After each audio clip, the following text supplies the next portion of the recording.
बिस्मिल्लाहिर्रहमानिर्रहीम। मैं मोहम्मद नईम और आप देख रहे हैं सफ़र सिक्योरिटीज़ प्राइवेट लिमिटेड को। आखिरी दिन ताकत का तवाज़ुन और पाकिस्तान इंटरनेशनल कंटेनर टर्मिनल एक बार फिर से सरगर्म हो गया। ये वो हमारे टॉपिक्स हैं जिन पर आज हम बात करेंगे। आज गुफ्तगू करेंगे, ओवरऑल मार्केट का एक रिव्यू पेश करेंगे, तमाम उन न्यूज़ पर बात करेंगे जो कि इस वक्त तक अहम तरीन न्यूज़ हैं। और दोस्तों, आपका बहुत शुक्रिया, आपने जी भरकर दिल खोलकर हमें लाइक्स भेजे और कमेंट्स में भी आपने अपनी फीडबैक दी है, उसके लिए इंतहाई मशकूर हैं आपके। और ये सिलसिला आज भी हम तो को करते हैं कि आप जारी रखेंगे। प्रोग्राम का आगाज़ करते हैं। आज 100x यहाँ पर बहुत ज़्यादा हद तक प्रॉफिट टेकिंग की जद में भी देखा गया, लेकिन इवेंचुअली कारोबार का अख्ताम उसने 45,500 पॉइंट्स की सतह को अबूर करते हुए किया।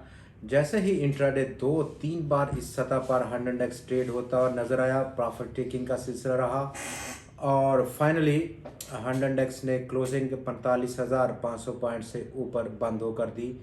359 पॉइंट्स का मज़ीद आज इजाफा, और ये आज 359 पॉइंट्स का इजाफा कुल मिला करके 3 जुलाई से ऑनवर्ड इन 8 दिनों में 100x 4,062 पॉइंट्स का इजाफा करने में कामयाब रहा है। आखिरी दिन है और आज इंटरनेशनल मॉनेटरी फंड का एग्जीक्यूटिव बोर्ड पाकिस्तान के फैसला करेगा 1.1 अरब डॉलर्स की मंजूरी के लिए, और बड़ी बेताबी से इंतज़ार है स्टॉक मार्केट को। ये वो वाहिद न्यूज़ थी जिसने कि पूरा लैंडस्केप चेंज कर दिया तमाम इकानमी का। उसके बाद रेटिंग्स में हमने देखा बेहतरी देखी गई और पाकिस्तान का रुपया कदरे बेहतर दिखाई दे रहा है। स्टॉक मार्केट में अब क्या रुझान रहेगा कल के दिन, क्योंकि आज चूँकि मार्केट बंद होगी, जब ये एग्जीक्यूटिव बोर्ड पाकिस्तान का फैसला करेगा तो कल उसका क्या असरात होंगे जब भी मार्केट ओपन होगी। कल पहला दिन होगा और आज आखिरी दिन है फैसले से पहले। ताकत का तवाज़ुन आज 100x में जो हमने देखा, ओवरऑल मार्केट की जो परफॉर्मेंस थी, एडवांसर टू डिक्लाइनर कोई बहुत बड़ा डिफरेंस आज नहीं देखा गया। कुल आज 355 स्टॉक्स की ट्रेडिंग हुई, जहां पर 169 शेयर्स की कीमतों में इजाफा, 168 कीमतों में कमी क्या हुई और 18 स्टॉक्स आज मुस्तकम पाए गए।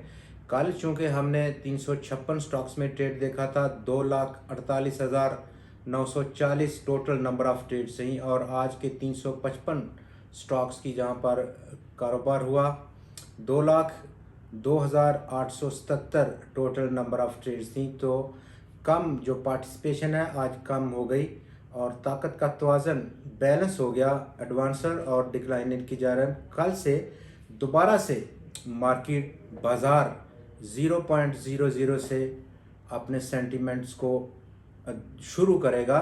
तो देखते हैं कल क्या होता है। जहां पर इस रैली का तल्लक है तो 42,230 पॉइंट्स की जो रेजिस्टेंस थी, जब से वो ब्रेक हुई और वहां पर 100x पहुंच गया 45,500 पॉइंट्स की सतह पर। अब अगला जो पॉसिबल रेजिस्टेंस लेवल है वो क्या हो सकता है, जबकि मार्केट इस वक्त हाईली ओवरबॉट है अगर हम शॉर्ट टर्म के इंडिकेटर्स को, ऑस्किलेटर्स को देखें। लेकिन ओवरऑल ये जो मार्केट में इन्वायरमेंट इस वक्त बनी हुई है, जो सेंटीमेंट बने हुए हैं, उन तमाम शॉर्ट टर्म के ऑस्किलेटर्स की जो मैसेज है, जो इंटरप्रिटेशन है, वो अब एग्जैम्प्ट है। वो आम हालात में तो अप्लाई हो सकता है, लेकिन जब सूरत हाल अब नॉर्मल हो, एक्स्ट्रा ऑर्डनरी किस्म की हो, तो हम डेफिनेटली उसको एग्जैम्प्ट करेंगे। और मार्केट उससे ऊपर देख रही है, 78 का RSI पहुंच गया, जो कि काफ़ी अरसे के बाद इतना एक हाईली ओवरबॉट कंडीशन है मार्केट की। लेकिन आने वाले चंद दिन, चंद हफ्ते भी मार्केट इस ओवरबॉट कंडीशन में ट्रेड हो सकती है। ये एक मार्केट का दूसरा फिनोमिना है। आने वाले दिनों में आप अगला जो पॉसिबल टारगेट है, जो कि 47,000 एक मेजर रेजिस्टेंस लेवल है, सिर्फ 1500 पॉइंट्स उसमें रह गए। 4,700 या 800 पॉइंट्स की टोटल मार्केट में रैली जो एक टारगेट्स को ब्रेक हुआ, जो कि 42,230 पॉइंट्स की सतह था, जब से वो ब्रेक हुआ और 47,000 पॉइंट्स तक पहुंचने में तकरीबन 4,700 या 800 पॉइंट्स की रैली, जिसमें कि मज़ीद अभी 1,500 पॉइंट्स बाकी हैं।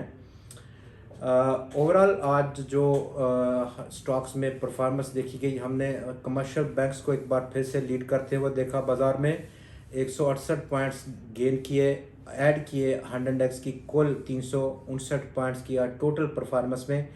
Oil and gas exploration sector ने 83 की कंट्रीब्यूशन दी, IPPs ने 63 की, और केमिकल सेक्टर भी आज एक बार फिर से सरफरिस्त रहा 44 पॉइंट्स की कंट्रीब्यूशन के साथ।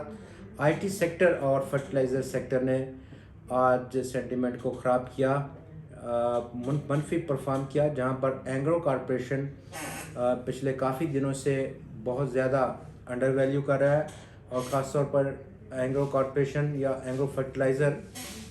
बुनियादी वजह है जब से वाइस चेयरमैन और उनके बेटे की डेथ हुई जून में, तब से जो आउटलुक है इस सेक्टर की, पूरे बिजनेस की, वो थोड़ी सी बदलती हुई नज़र आ रही है। Pakistan international container terminal 35-36 point रुपए की सतह से पिछले 2 दिन पहले स्टॉक में हल्का सा बाउंस बैक देखा गया, और बहुत सारे हमारे दोस्त इन्वेस्टर्स, ट्रेडर्स और हमारे लिसनर्स ये पूछते हुए नज़र आ रहे हैं, और बहुत पुरजोर तरीके से कि अब ख़रीदा जाए। 135 रुपये से गिर गया है, और 100 रुपये का लगभग निकालने के बाद स्टॉक एक बार फिर से बाउंस बैक की तैयारी में है। लेकिन इवेंचुअली टोटल जो कंपनी के फंडामेंटल है चेंज है।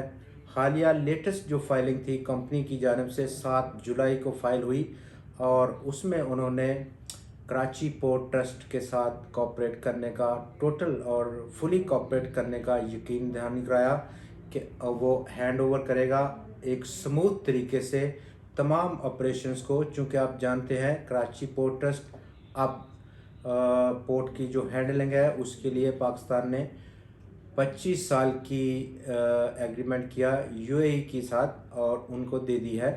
कंपनी का बिज़नेस बेसिकली बंद हो गया, और यही वो वजह है जो कि पाकिस्तान इंटरनेशनल कंटेनर टर्मिनल की शेयर की प्राइस में ज़बरदस्त गिरावट का वजह बनी। हमारी जो तवक्कुआत हैं स्टॉक में, बिल्कुल अभी किसी किस्म की सरमायाकारी नहीं करनी चाहिए। बहुत ज़्यादा रिस्क है इस स्टॉक में मौजूदा लेवल्स के भी ऊपर, जो कि अभी आज का रेट 44 रुपये से ऊपर स्टॉक बंद हुआ है। दूसरे ऐसे स्टॉक्स में जो कि फाइनेंशियली स्ट्रांग है, कंपनी का ऑपरेशन इन प्रोग्रेस हैं, उनमें आप रिस्क ले सकते हैं। डेफिनेटली अच्छा रिटर्न भी मुतवक्के हो सकता है, लेकिन PICT को आपको इज्तनाब करना चाहिए। कल एक बार फिर से आपसे मुलाकात होगी मज़ीद ख़बरों और मज़ीद तज़ियात के साथ। तब तक के लिए हमें इजाज़त दें। देखना मत भूलिएगा। खुदा हाफिज़।